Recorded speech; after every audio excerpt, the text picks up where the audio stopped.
Hi everyone, I'm Soraya. I'm an NHS weight management plant-based dietitian. If you want to follow me on social media, you can see my details there on Instagram and Facebook. And let's dive straight in. So I thought it'd be helpful to share a little bit about my journey because I haven't always been a plant-based dietitian. So I graduated as a dietitian in 2011, and it wasn't until around 2017-18 where I started looking into how I can improve my diet and my health. And that opened up the floodgates into a whole food plant based diet. Now, the reason I started looking into this was because I was struggling with fertility issues for many, many years. And when I transitioned to a whole food plant based diet, after 3 months, I went on to have a successful full term pregnancy. And my child that you can see there, he's now 4 years old. So I then practice what I preach, and my husband's fully plant based, so is my child. And I then took that into my practice when I set up my own private practice. So, how did I get to specialize in weight loss? Well, as you can see here, it's through listening to the heartbreaking stories of patients from doing diet after diet after diet and thinking that is the only way that they can lose weight. In the NHS weight management service, many people have tried all these diets, multiple. No one's seen a dietitian. So I wanted to set my own practice to show people that there is a better way and you do not have to do these quick fix faddy diets. So, what are we going to talk about today? We're going to go through the different ways that you can lose weight, how to meet energy and protein requirements, and we're also going to talk about the practical tips of how to implement a plant based diet for weight loss. And that's going to be entwined throughout the whole presentation, but with a strong focus at the end. So I just want to draw your attention to this foresight obesity system map. So if you tried to lose weight in the past, you have no doubt heard the phrase, just eat less and move more. Now, if it was that easy and straightforward and simple, then nobody would be struggling. So I know you can't see it, but this just demonstrates the complexity here of obesity. It is multifactorial. There are over 100 factors that contribute to obesity. So if you're sat here and if you've been struggling, you've tried to lose weight and it hasn't worked, or you've bounced back and forth, dig deep for some self-compassion because it is hard and this is why we struggle. It is not just about what we eat and how we eat. There's so many other factors that go into it. It's really important to say as well, this presentation is aimed at people who either want to lose weight or struggled, or if you're a health professional and you've been helping people lose weight and they want to lose weight, because that's really important. Not everybody living with obesity will want to lose weight, and that's a really important factor to consider as well when speaking to people. So I'm an evidence-based dietitian. I've just put my guidelines here that I follow for my clinical practice so you can see. And I'll briefly talk to you about the All Wales weight management pathway as well, and they are referenced at the end. So, $1 million question, what is the best way to lose weight? So, if you're on social media or not, or you've tried to lose weight in the past, you're probably very confused about what is the best way to lose weight. Let's look at a few of them. So, we've got the macronutrient distribution. You might have heard about low carb diet or low fat diet. Maybe you've heard about like the calorie counting approach, and that's the better way. Or you don't do any of those and you just eat what you want and eat without restriction. Coupled with that, we've also got a low GI approach, raw vegan, intermittent fasting. Like, it's no wonder you are confused. I'm going to give you a summary of the guidelines. I'll tell you what I do in my practice where I help clients lose weight. The consensus is anything that puts you into a calorie deficit will help you lose weight. Not one approach is better than the other, but the key undisputed fact is we have to be in an energy deficit, but how you go about putting yourself into that energy deficit is more relevant. It's just that energy deficit that we need to lose weight. So let's look at this briefly. So we've got the macronutrient distribution, which you can see here. There's no scientific advantage that one approach is better than the other. In fact, one of the studies shows, the Diet Fit studies, that both low carb and low fat weight loss at 12 months were pretty similar. Now, remember that if you're doing a low carb approach, you will see more weight loss initially, because when we eat carbs and they get broken down, stored in the body as glycogen, attached to the glycogen, we have 2 to 3 grams at least in water molecules. That's an extra water weight you're going to carry. So that's when people say, oh, I only got to eat bread and I got on the scales and I've gained weight. It's all fluid weight and loss. So you will see more weight loss initially. Long-term, very low carb diets are not sustainable. They will result in fatigue, cravings, nutritional deficiencies, and we've got the studies there that prove it as well. We do know that high protein diets, so something from around the 25% to 40% calories from protein, are associated with helping us feel fuller for longer, and that can be helpful when we're trying to lose weight as well. So calorie counting. So this, I don't do this approach with my clients. The clients that I see have been dieting for years. Some of them are like from the age of 10 or 11. So this takes a real physical and mental strain on the body. And this is generally not an approach that people want to do, but it's useful for some. Some people like targets, they like numbers, they like some freedom of food to pick and choose. But just remember, it can be time consuming and you can still have a poor quality diet. So you can still have fries, cakes, and biscuits within your calorie range as well.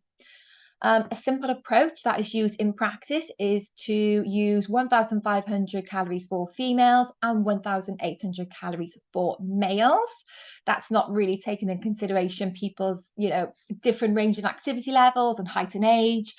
But just do know that anything under 1,200 is associated with micronutrient deficiencies, and that's not something that I advise my clients to do. And very low carbohydrate diets are not sustainable either. So the best approach really is one that you can see yourself doing and you can see yourself doing long term. Because if it's a short term quick fix, is it sustainable, and are you going to be able to keep doing it?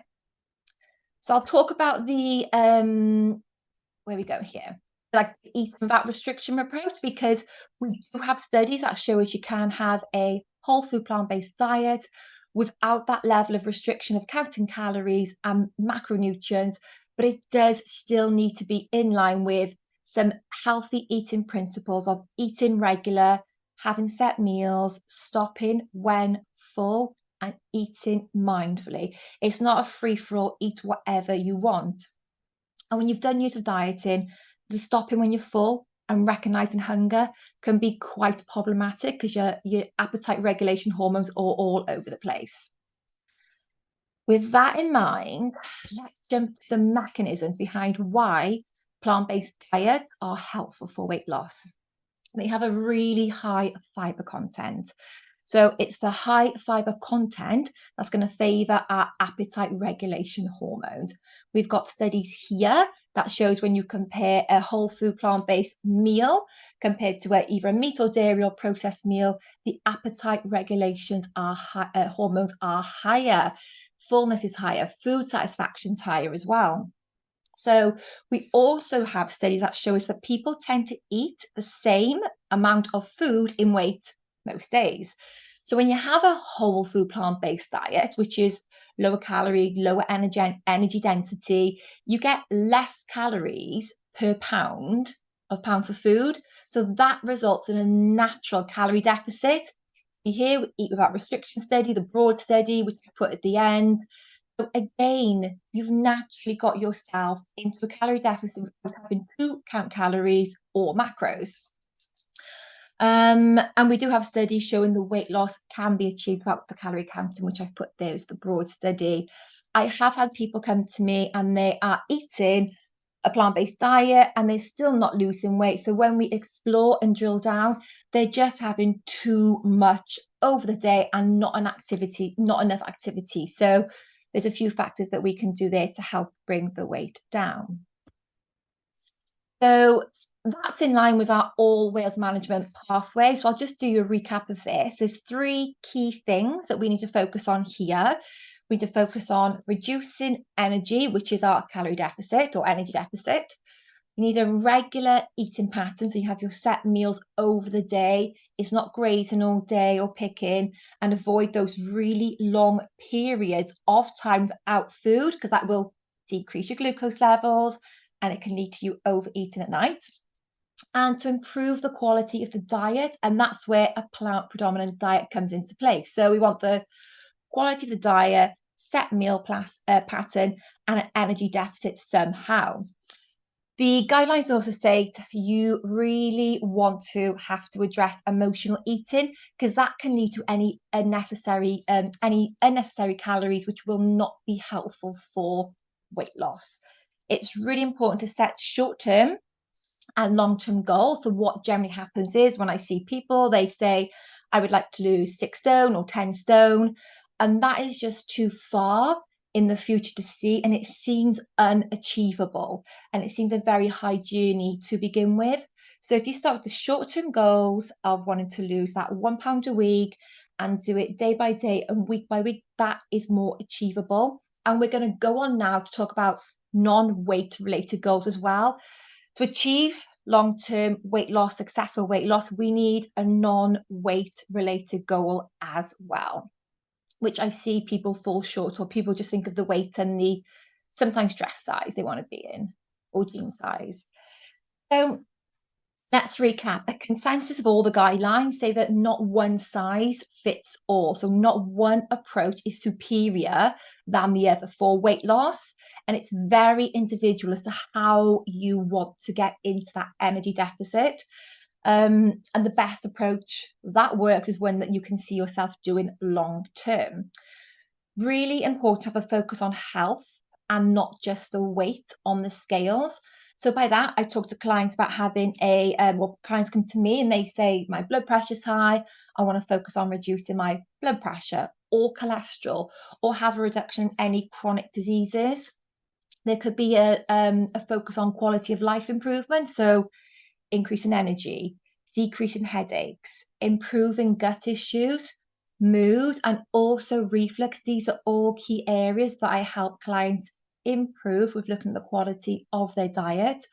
And many of them say that the weight loss actually becomes a side effect, because their improvements in health have been so significant, like reducing medications as well, living pain-free. There's so many more benefits than just the weight loss or the number on the scale.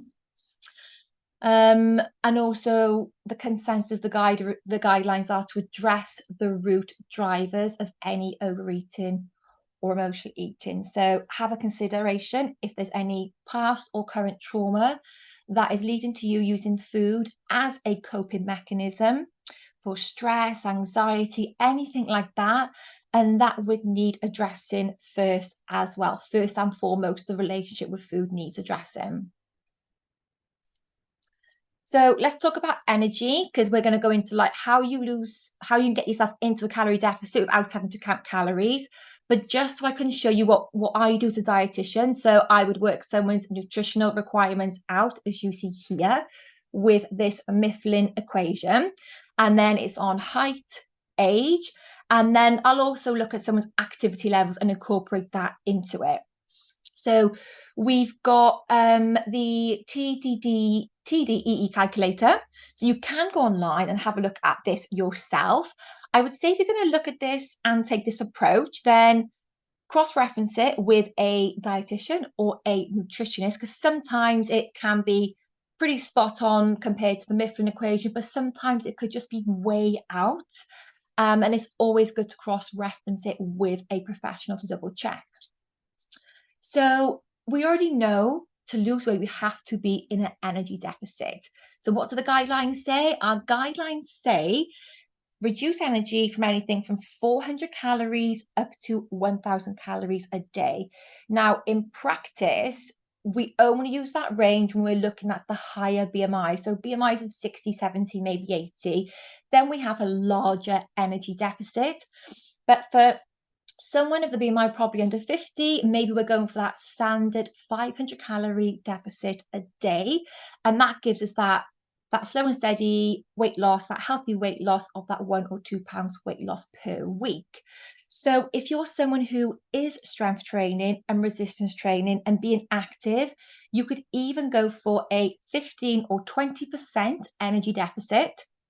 That's 350 calories roughly a day. And you can still be active, have energy, not worry about any nutritional deficiencies. And I will show you several tips on how you can do that right now. So here are 8 ways on how you can reduce your energy without counting calories.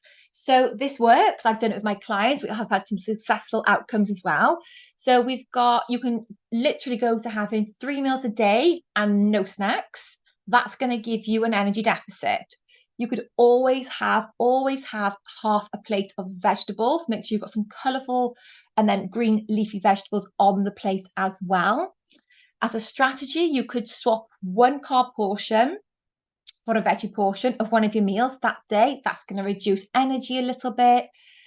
This is a helpful one. You can keep a food diary to identify any mindless snacking, overeating, and then look to reduce it, because it does work when you have to write something down, especially if you're going to, your dietitian to show them and talk about it. It really, really makes you think about it. It makes you think, am I actually hungry? Do I want this? Am I eating out of habit? These are all the key questions you need to start asking yourself when it comes to food and your habits.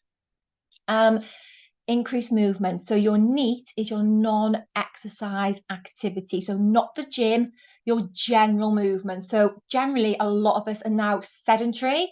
So we're sat down all day. We're sat down here doing a webinar. We're not moving as much as we used to. So how can you increase your daily movement? So now we tend to have to be more purposeful and think, right, let's get for that walk before work, walk at lunchtime, walk after work, any activities for fun or for performance, not performance because that's gym based, but any sort of activities for fun you can do. That's really helpful as well. If you are eating 3 snacks a day, reduce it to 2. So you've got 3 meals, 1 snack, and then that's going to reduce your energy intake over the whole day as well. If you eat a predominantly whole food diet and cut out the highly processed sugary food, so here I'm talking about cakes, biscuits, chocolates, you could have 1 or 2 a week, which would not have a significant impact on your weight loss journey or health. But if you're having them daily, that is going to significantly impact your ability to lose weight. And stop eating when full. And like I said, that last one is sometimes easier said than done. It takes practice, especially if there's lots of yo-yo dieting before, lots of overeating. You can be out of touch of when you're hungry, when you're full. And the best way to overcome that is to put the set pattern in place, stick to it, and then we'll talk about the mindful eating at the end for you. So next, I want to talk to you about energy and how you can have your 3 meals plus 2 snacks and get yourself into an energy deficit. So we've got here is a whole food plant-based diet. This is an example of a meal plan that I've done for a client. So I know the calories and protein, which is what I work out for my clients. We've got edamame sandwich in the morning. We've got a hummus pasta there, which is a chickpea-based pasta. So it's higher in fiber and it's higher in protein with some veggies. We have a beautiful, colourful tofu bowl there, which is really well balanced with some veggies and some carbs and grains. 2 snacks there. We got a fruit bowl with yogurt. And then we've got the cracker or toast with some tofu dip as well. That there is actually around 1,600 calories, about 90 grams of protein. So just those 3 meals and 2 snacks is going to put you into that energy deficit where you can lose weight and you're going to feel full and you're going to feel satisfied. Here's another example. So this is 4 meals or 3 meals and 1 snack. Set out throughout the day. It's the same calorific value. The pictures don't really do it justice because the portions are quite big.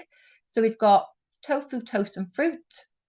We've got edamame, spaghetti and veggies. That is an example there of dropping a carb portion. So if you did want some carbs in there, an idea might be to add in some red lentils, only lentils, for example, reduce the spaghetti portion. We've got tempeh, veggies, and quinoa, and then a snack at the end, which is protein crispies with some fruit and yogurt. So this is a whole food plant-based talk. So I'm not going to go into the use of any protein powders.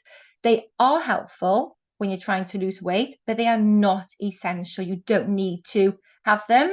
But they can be helpful and quick and easy. But you can also use silken tofu instead if you're making smoothies. So there's 4 examples there. There's 2 examples there, and there's 4 meals. They all look super tasty. I hope everyone's eaten now. They're probably getting hungry. Let's talk protein. So we got some wide ranges here. So the general population, the protein requirements from the World Health Organization are 0.8 grams of protein per kilogram of body weight. When we're trying to lose weight, our BDA, the British Dietetic Association guidelines, aim is 1 gram to 1.5 grams of protein per kilogram of body weight. So we need to keep full, prevent any muscle loss. The best aim to go for is the 1.2 as the minimum to prevent muscle loss and manage hunger. If you're these 2 plans here, these actually meet the higher end, which I'm going to talk to you about now, which is 1.6. So if you're doing intense training on a frequent basis, the ISSN guide us on their range is 1.2 to 2 grams of protein. But the average sweet spot where we know we get benefits and we can that's a good range to go for is 1.6, and that's what the evidence shows us in the guidelines. And look, that's what these 2 plans actually meet on someone's body weight. So you can see how that's achieved, and that's not using the protein powders either. In clinical practice, if we are seeing patients with BMIs over 30, we use 75% of the actual body weight to work it out. And if the BMIs are over 50, we use 65% of the actual body weight to work that out as well. And that's our clinical guidelines. So how do we get protein in? You need to focus on quality protein sources at each mealtime. So I've just put some ranges in there so you can see tofu and tempeh. They are easy to use for breakfast, meals, snacks even. Soya mint. So this is a really useful food item to use. It's a dry soya mint or TVP. It's cheap to buy. It's so versatile. I literally use it in baking cookies. I've used it in porridge. I've got a tag for the recipe at the end to show you the cookies recipe that I use. And remember seitan as well. So this is using the vital wheat gluten flour, and it's 70% protein. So that's another high protein food to use. So if you focus on including these at each of your meals as well. And let's remember some other quality protein foods, edamame beans. So these are really versatile. You can use them in all meals, stews. You can have them as snacks. You can blend them and have them with tofu as a dip as well. I mentioned silken tofu. So you can use that in pastas, sauces with milk and yeast. You can use it in puddings and desserts as well. And you can also use it in smoothies. If you don't want to use a protein powder, use that in smoothies instead. I'm not representing Tesco's here, I promise. I know I've got 3 items from there, but the Tesco range for the yogurts are like the best nutritional value I can find. If anyone knows any different, please share with me. We're not as far ahead as the USA yet. And just some other tips on how to get some protein and fiber in there. Chickpea pastas are great, okay? We've got 10 grams of fiber, 20 grams of protein in 100 grams. You can see the portion I've done there. So I've got half a plate of veggies with some yeast, and I've got some beans in there and some tomato sauce as well. It's that 50-50 split. I'm going to talk to you about that in a moment. Another favorite is the edamame pastas as well. It's double the amount of fiber and it's a really high protein content. And you can see that's probably about a half, a 50-50 split with the veggies on the plate as well. Like I said, you can always add lentils in there. You can cook them in a broth or just have them with some sauce on. I've just listed the protein snacks there that I've spoken about. Some extra ones I didn't mention were roasted chickpeas, lentil balls, and protein balls as well. Nuts. So whenever anyone starts working with me, they always ask me if they can eat avocado or nuts because they're so used to doing cinnamon world, which is really high in sins. So no need to avoid nuts. They are important, essential nutrients. We've got omega-3, vitamin E. I've listed them there. Just avoid mindless snacking on the nuts. So average portions, 30 grams. They are helpful for weight management, keeping us full.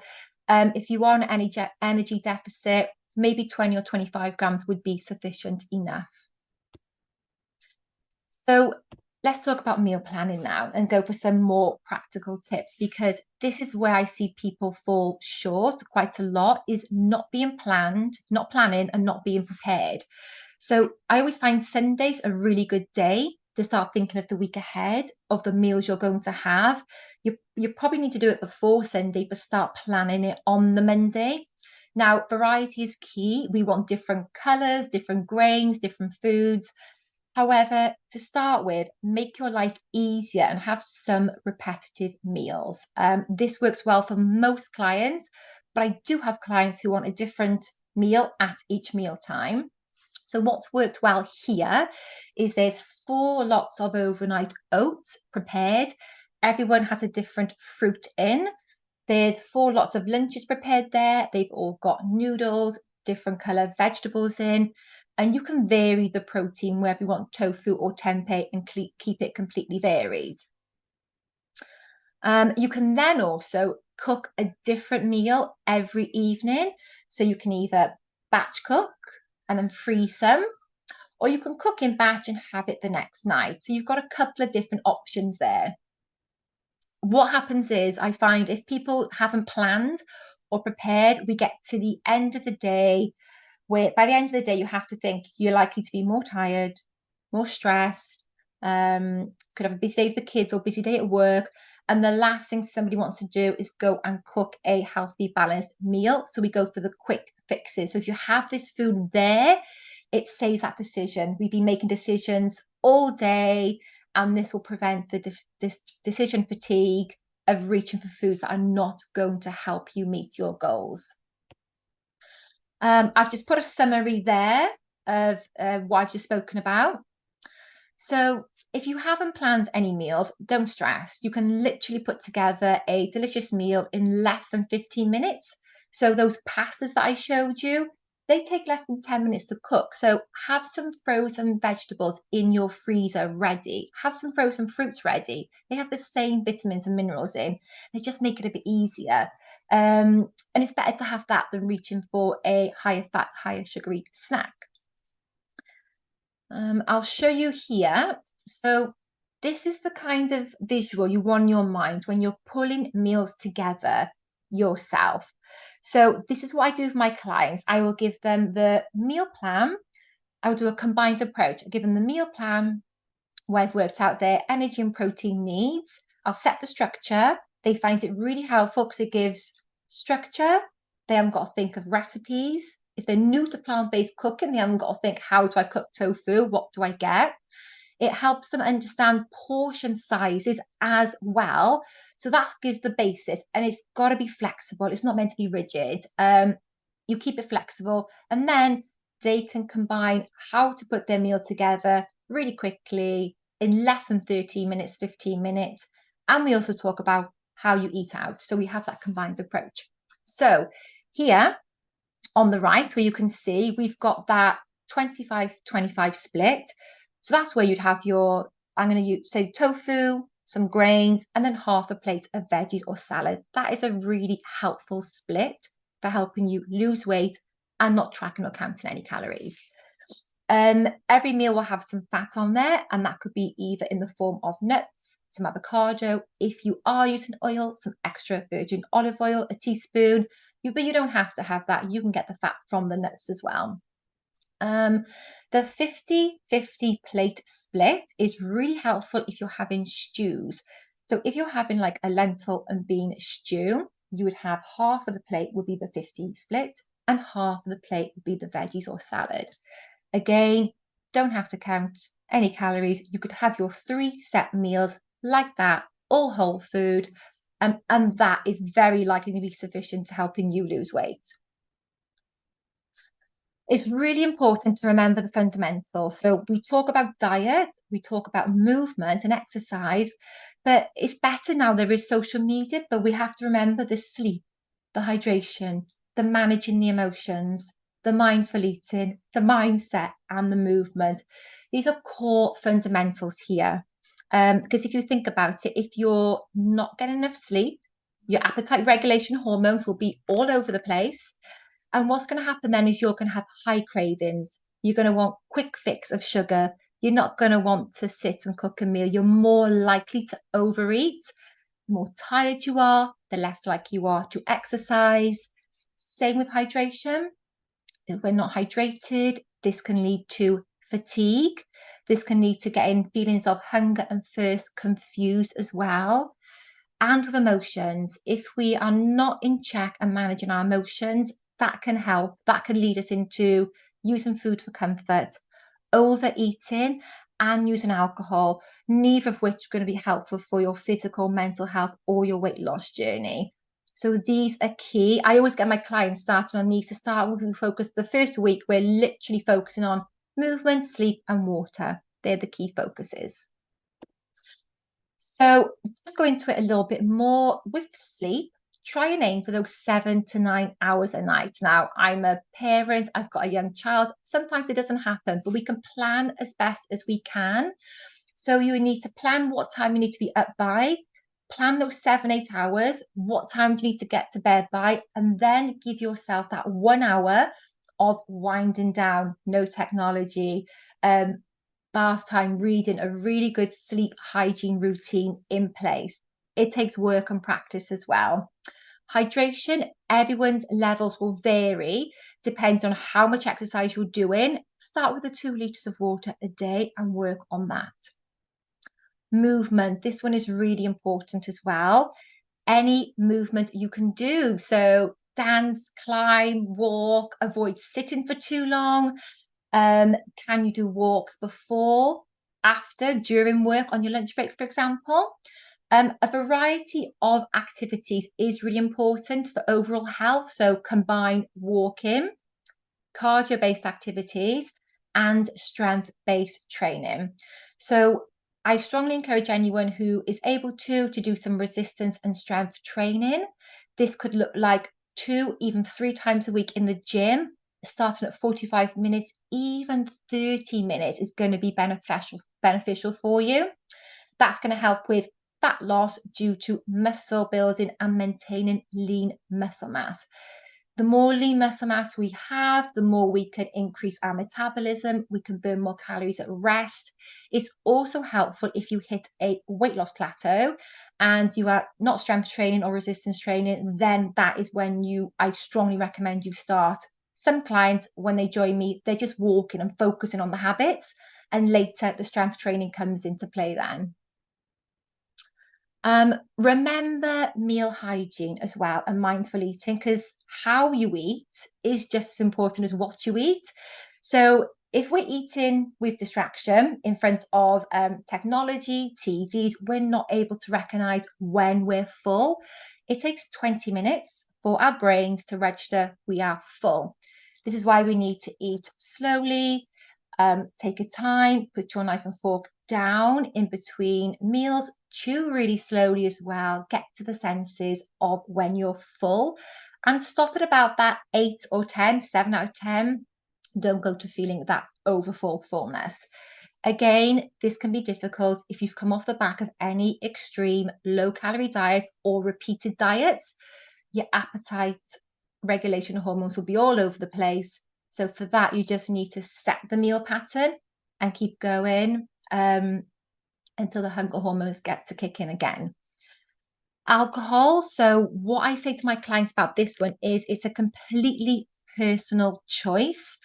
It's empty calories, it's no nutritional value, and it does cause physical and mental harm to our bodies, especially large volumes over the long term. So, what I always say is, does it align with your goals? Will it help you meet your goals? And you'll probably come to your own conclusion of that one, and it's bound to be a no. So, but that is personal choice. If I give the evidence, it's up to the clients then to decide what to do. A quick little bit about emotion and mindset. So, avoid, if you can, using food as a coping mechanism for stress, anxiety, and low mood. This can be very difficult. We've been used to doing this since we were born, since we were babies. We cry, we're fed milk, we're self-soothed, we're soothed, and we're given food as reward from childhood. It takes a long time to break that habit. It takes practice. A quick tip is to keep a food and mood diary, look at trends and patterns, and when you notice yourself reaching for some high sugary snacks, just stop and ask yourself, what is it my body actually needs? It's really going to be food. Think to yourself, what am I thinking? What am I feeling? What does my body actually need? If we're low in mood, anxious, or stressed, food's not going to help. It's going to be going for a walk, phone a friend, doing some mindfulness activities. If we're tired, we go for sugar. But really, the body needs rest. It needs a power nap, some mindfulness, some breathing. So try and have those strategies in place as well. Mindset is really, really important because when I see clients, they've had years and years of on-off diets and they have a fear of failure. They have the memories of that, like it won't work. So you need the belief that you can do it. Because if you don't believe you can do it, you're not going to show up, you're not going to cook the foods, you're not going to go to the gym because you think, I can't do it. But you also need a really important personal reason why, not because you've been told to do it, because you think you should. It's got to be really important to you of how you want your life to be different. Another tip is to keep a journal, see your progress, because 10 times out of 10, clients don't recognize their progress. This is why we have frequent appointments so we can pull on all the wins and the changes they've made that week. Just coming to an end now. So some key points here are always include a quality protein at each meal. Think color, portion size is important. Remember the balance of those plates and always have half plate of colorful veggies. Set a meal plan or pattern that works for you and fits in with you and your exercise regime. So 3 meals and 1 snack is a good starting point. A couple of my clients who've started with me recently, they're just having 3 meals a day. They are too full for any snacks, and that is helping them lose weight. Remember, calorie energy deficit is key for weight loss, and a variety of activities is important. And do try and include that strength training if you can, even if it's 2 days a week. Remember the fundamentals and just focusing on one thing at a time is a good starting point. So focus on sleep. That's a good one to start. And aim for progress, not perfection. So just try and do one thing at a time before you move on. Remember, I know we're talking about weight loss here, but nutrition is important for everyone, regardless of body size or health. And just remember, health does not equate a number on the scale. I hear a lot, I want to be 8 stone, 9 stone, 10 stone. But when we drill down to why people want to be that weight, it's usually because, I had more energy then. I felt like I had more confidence. I was able to go out and do more walking. So focus on health as a goal as well and change your behavior. Remember, severely restricting the amount you eat can cause problems and weight gain later down the line. So I never recommend severely restricting energy levels. I've just checking the time. I've just put some client results here that people have worked with me. So, like I say, some of them are like this, the weight loss becomes a side effect because you can see people have got reduction in headaches, migraines, feeling more in control, making better food choices. This client here, the top one, she transitioned over to a plant predominant diet. The second lady changed her black and white thinking. She was really enjoying the food, didn't feel like she was on a diet at all. Even all her family started eating tofu. She transitioned to a plant-based diet. Third lady who lost more than 10 kilograms, she was already following a vegan diet. We just had to really help her through her HRT and how that was changing her body. And my current client, we're only halfway through. She's done years of diets, lost 7.5 pounds so far, doesn't want the snacks, really full of 3 meals, and does not feel like she's on a diet either. Um, if you want to book a free strategy call with me, you can there. The link is also in my Instagram bio. There's some QR codes to scan for recipes there for you. I'm scanning over these super quick now. They'll be in the printout for you. And there's some examples of meal plans for you, just to give you an idea on my Instagram, how to structure it, ideas for meals, and hope that will help you there. And there are my references. So I will finish there, get Rohini back, and open the floor for questions.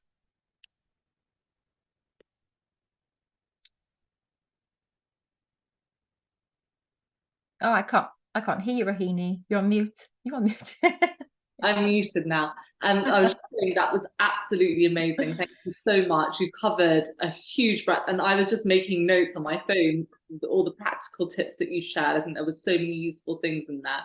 And loads of amazing questions. So I'm going to dive right in so that we get a chance. And please, everyone, do use the Q&A function, and you can upvote other people's questions if there's ones that you want to ask. Someone said, thank you, Soraya. You haven't mentioned fiber. What are your thoughts on fiber as in this sort of area? Oh my goodness. Oh gosh, apologies I did mention fiber. I think there was just so much to say. I'm so glad you brought up. Fiber is really important. We need it to help keep us full. It's important for weight loss, gut microbiome. Yeah, 100%. The more fiber foods we've got, the better. Wonderful. And someone else has said, what are your thoughts about 5-2 plans? And from what I understand, that would be the 5-2 diet, where someone typically would have 800 calories for 2 days and then kind of a higher calorie intake for the other 5 days. Yeah, my response will be the same. If you think you can do it and you can sustain it and it's going to work for you, then yeah, absolutely. You need to make sure you are eating regular meals, whole foods all the other days. It is helpful. It does work. Do you think you can do it and maintain it? So there you go. And someone also would love to know, they would like you to share on screen again your contact details for consultations and obviously your one-to-one coaching. And do follow Soraya on Instagram as well, because she has all these incredible reels, recipes, loads of practical tips if you enjoyed tonight's webinar. So we'll just get that up on the screen. Thank you. Oh yes. Yeah, I know I whizzed through the end. I was checking my phone. I was just a bit conscious of time. So Lots of time for questions, which is good. And just to also say to the person who's asked, they said, I've got a patient who's allergic to soya and reacts badly to lentils and chickpeas. How can I advise him? So I would check out the fact sheet on the Plant-Based Health Professionals website. If you go to pbhp.uk/fact sheet, I've written a fact sheet about people on a plant-based diet who are allergic to soya. Now, several of my tips do mention lentils and chickpeas, but there are lots of other sources there as well that you can mention, and there are lots of other beans as long as they can tolerate those. Things like seitan, which is vital wheat gluten, is a rich source of protein that could be advisable. And yeah, I would also say maybe things like even edamame pasta, or he's allergic to soya, so maybe that would be tough. I think probably in this situation, given the allergy, it's best to see a registered dietitian like Soraya, someone who can advise, because they do need a bit more management if they're allergic to so many different things. But do point them in the direction of that fact sheet, because it could be helpful. Someone would like to know your thoughts on green smoothies, please, Soraya. did you say green or bean? Green smoothies. Oh, I love them. Okay, so no, yeah, I like smoothies. Just remember when we blend everything down, when we're blending the whole foods and fruit, it takes away the fiber content. So it might not just be as filling. So yeah, I think they're fine to have occasionally. Sure. That, yeah, I think that's a good thing. And it's, as you said, it's trying to make them more filling, maybe adding in some soy milk or silken tofu or other things that are going to fill you up, because green smoothies can otherwise be probably only about 50 calories, even with some banana or something, and they're not really going to fill you Yeah. up or be sustainable. Yeah, thanks, Raheen. It does depend what's in them. Like I make smoothies, but I've either got silken tofu in them or I've got edamame. I've got something blended in them that's got the protein in. Yeah, I think otherwise I'm just starving hungry. Otherwise, I might have a green smoothie with a bowl of oats. So that can be a good kind of combination as well.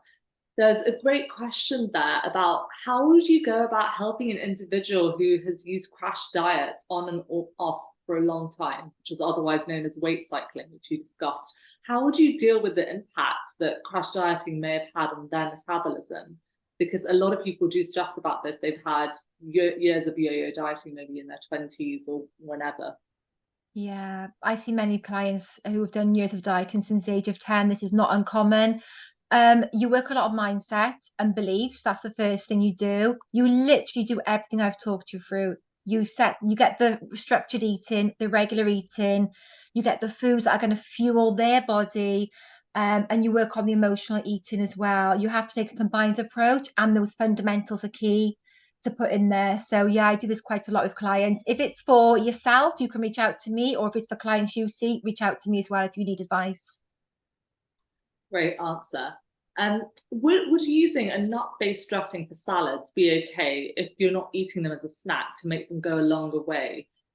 This is for someone who's used to snacking on a lot of nuts, and as you mentioned, that kind of grazing with anything, it can lead to higher calorie intake. So, what do you think about kind of using a nut-based dressing? Um, I guess well, there needs to be some fat on a meal. So if that's your choice of fat for a nut-based dressing, I'd see that'd be quite acceptable. I've not used a nut-based dressing before. I have, cashew, for example, like a cashew cream. Ah, That's okay. lemon. You can use a bit of mustard. That's really good. Obviously, seed-based dressing is really common, like tahini, which is sesame seed-based. Mm. It's used in hummus. You can blend that with some lemon and water and lots of kind of Dijon mustard, and that's a really good one. So I think that's fine because some people don't know that they can't stop when they start munching on nuts. Maybe even adding a handful. I like to add a handful of walnuts to my salad for some crunch as well. That could be a Yeah. really good tip for Yeah. people. I'm a fan. I do have walnuts and almonds every day, so I'm a big fan of those. With your clients, what would you say are the most common barriers to weight loss, and how do you help them overcome this? Oh, who asked that? I love it. Most common barriers would be, I guess, it's having your mindset, years and years of failed attempts is the first one. So you have to really work on that. Um, Time is an issue. We're all busy. So quick meals, under 30-minute meals for sure, even 15-minute meal recipes, really simple things. Tofu, veggies, potato, tofu, veggies, rice, for example. Portion sizes as well. So that balance of the plate is key. A lot of people's portions are too big. Perfect. Do you recommend therapy for emotional eating? What type of therapy? Is there a type that works best for this? And thank you. Yeah, good question about that. So, dietitians can work with emotional eating on a basic level. So I can do that on a basic level. If it's really deep rooted for many years, associated trauma, it's best to see someone who specializes. So you want a therapist who works in a weight management service, who specialize in emotional regulation. So I recommend people sometimes to a therapist who I work alongside with.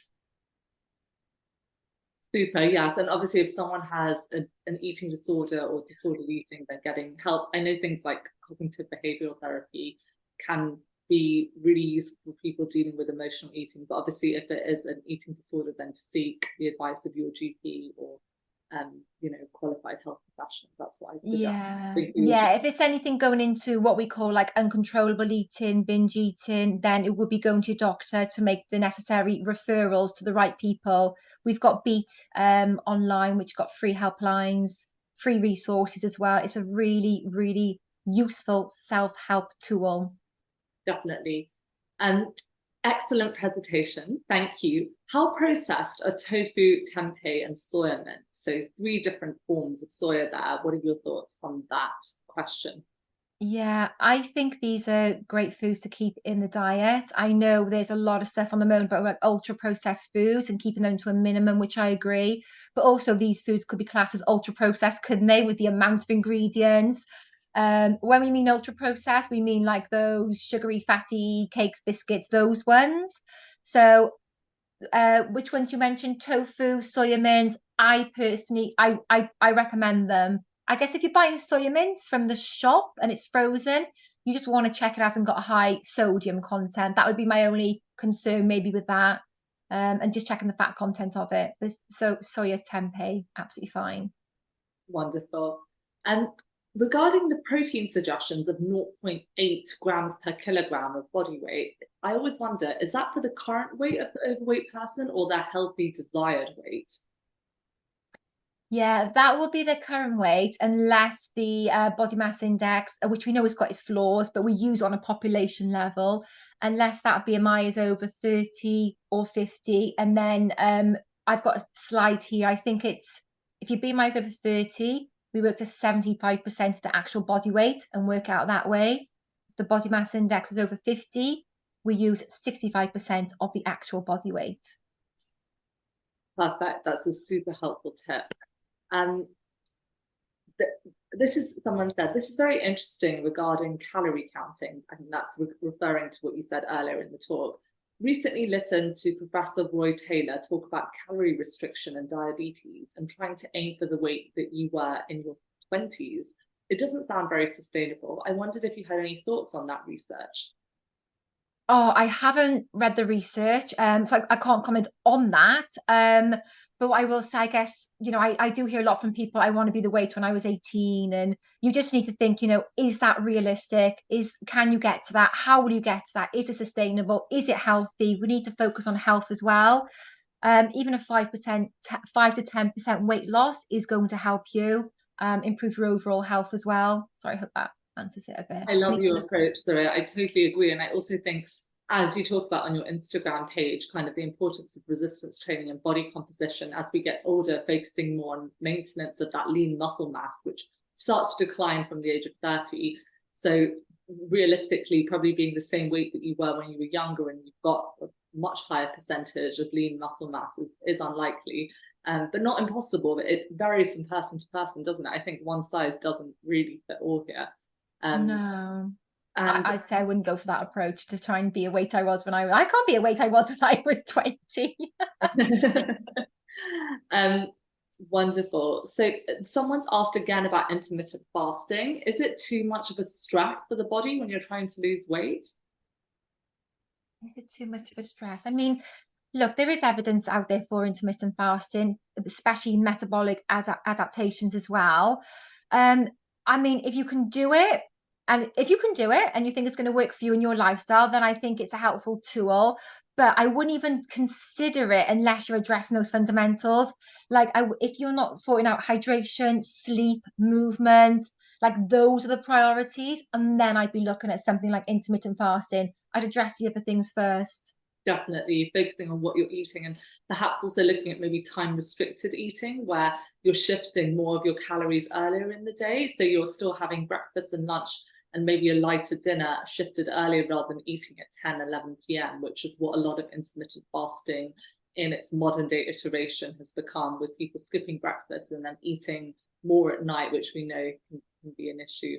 Yeah, I mean, put it this way, I don't do any intermittent fasting for any of my clients. So that might be helpful for you to know. I could just see a question about protein Yeah, crispies. I know. I was going to ask that one next because you love a protein crispy.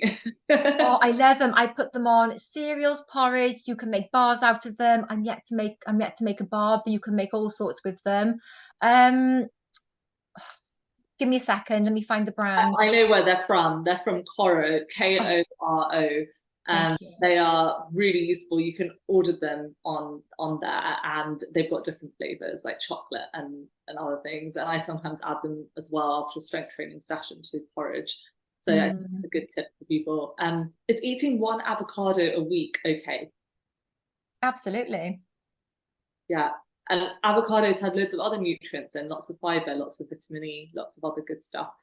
Any dietary advice for women after menopause? Oh gosh, I would say visit to your mum's page. We've got a fact sheet on diet after menopause. The sole focus is whole foods, plant-based, soya protein as well, isn't it? Loads of green leafy vegetables, strength training as well. We have a fact sheet on it on plant-based health professionals. Rohini's mother is strong in this area as well, isn't she? Um, Yeah. Yeah, there's lots of information at Plant-Based Health Professionals. You should also sign up for our 21-day challenge. We have a free 21-day whole food plant-based challenge developed by our dietitian, Claire Lynch. And that's totally free of charge. So it's a great thing to try whenever in the lead up to Christmas. We've still got 21 days, or maybe in January, but that one would be really suitable for most people. There's one question I'm going to end on before we run out of time, which is all about soya. So someone who's been veggie for a while, but they're nervous about soya and they would love to know what the research is on that. What's the nervousness about this? I would first wonder what the nervousness was about the soya. What are the barriers there? And I guess with any foods that I you, just I heard don't, different things about soya, like many people have. A lot of the myths that are out there, for example, like it's, you know, that it's not good for your reproductive health or that it causes X, Y, and Z. I think all of us as nutritionists and dietitians have heard some of these myths, and we're always trying to kind of putting them to bed, aren't we? yeah, absolutely. Look, we know the evidence shows us that it's really beneficial for our health, especially when you're trying to lose weight after menopause as well, reducing hot flushes. So, there's absolutely nothing wrong with a couple of portions of soya-based foods a day. Could be tofu, soya milk, soya yogurt, for example. Yeah, Anything else you want to add in, Rohini? no, I think just understanding that there are over 100,000 studies on soya, I recommend looking at the work of Dr. Mark Messina in this area. We've got, again, loads of information. Dr. Shireen Kassam's book, Eating Plant-Based, addresses soya in detail, but don't take our word for it. The major nutrition and dietetic organizations like the British Dietetic Association recommend soya as a safe and healthy food. It's a rich source of all of those 9 essential amino acids, as well as has loads of other benefits, including being pro-estrogenic on the bone, so helps with bone density. And whereas it's the opposite, has the opposite effect on the breast. So it's incredibly beneficial. We know that I get about 4 portions of soya a day personally, and I'm a big fan of it. I do want to quickly answer this one question about certain ethnicities and whether they need different approaches or there are any specific hindrances for South Asian and Afro-Caribbean patients. We know that at a lower body weight, there's a higher risk of things like type 2 diabetes. If you're South Asian, we know that these ethnic groups also struggle with more visceral fat, which is that sort of fat that's around the organs that you can't really see, but we detect it on MRIs and things like that, and have more central obesity. So BMI cutoffs are different as well. And the thing that's really important to note is it's not just about the weight on the scale, but it's that building that muscle mass is really, really important. And focusing again on all the tips that we've mentioned here, whole food, plant-based, making sure that you're getting enough plant protein from ideally mostly whole food sources, that exercising, resistance training, I think that's really key. But there's a lot more type 2 diabetes in leaner people from these ethnic groups, just to give you an example. So being thin isn't necessarily everything. It's looking at that overall body composition as well as the healthfulness of the diet. That's just my main tips, but given that higher chronic disease risk, it makes even more sense to focus on diet and lifestyle. That's my main tip for that. Do you have anything else to add, Soraya, on that, or anything you've seen? Beautifully said. So I think we've gone past 8 o'clock, but I just want to thank everyone. There were a couple of other questions there, but they were all things that we covered at Plant-Based Health Professionals on our website, and also some individual questions about struggling to lose weight despite being whole food plant-based. And I would say that definitely then book in with Soraya or check out our directory, because this is where the individual advice of a registered dietitian or nutritionist can really help you meet your goals, because it's impossible to get that across in a Q&A like this. You've got to have a full assessment. So please do that. But thank you so much for everyone for joining us. And please do join us for the last webinar of this season, which is going to be all about learning disabilities and lifestyle medicine. And thank you so much to Soraya for sharing your knowledge. I learned a huge amount, and thank you to everyone who asked so many questions. I think we did a good job of getting through a lot of them. So please do follow Soraya and check out Plant-Based Health Professionals UK as well online, and have a good evening, everyone.